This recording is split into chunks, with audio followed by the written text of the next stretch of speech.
வணக்கம் உறவுகளே, மகிழ்ச்சியான காலை வணக்கம். போன பதிவுல சொல்லியிருந்தேன், மனசு எவ்வளவு கஷ்டமா இருந்தாலும் யார்கிட்டயும் பேசுறத குறைச்சுக்கோங்க அப்படின்னு சொன்ன. அதாவது அவங்க கிட்ட எல்லா விஷயங்களும் சொல்லி நம்மளோட வருத்தங்களையும் அவங்க கிட்ட ஷேர் பண்ண வேண்டாம் அப்படின்னு நான் சொல்லியிருந்தேன்.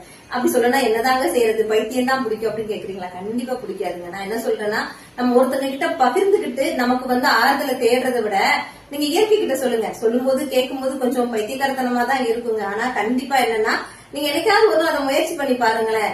ஏன் பாக்குற இடத்துல, நம்ம மக்கள் பாக்குற இடத்துலயே இருக்கணும், யாரும் பார்க்காத இடத்துல அமைதியோ ஒரு மொட்டை மாடியோ இல்லன்னா ஏதோ ஒரு உங்க ரூம்ல ஒரு இடமா இருந்து கூட இருக்கட்டுங்க. நம்மளை சுத்தி காத்து இருக்கு, சரியா? இயற்கை எல்லா இடங்களையும் நிறைஞ்சு இருக்குங்க.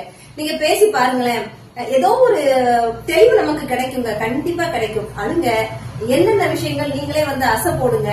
அதுக்கப்புறம் என்னன்னா, நீங்க நினைச்சிட்டு இருக்கீங்க நம்மளை சுத்தி இயற்கைங்கிறது கண்டிப்பா நமக்கு பிடிச்ச ஆறா, அதாவது ஏதோ ஒரு ஆன்மா நம்ம கூடயே தான் இருப்பாங்க, அதுக்குண்டான வழியை கொடுப்பாங்க. முக்கியமா பிரபஞ்சம் நம்ம கூடயே இருக்கு.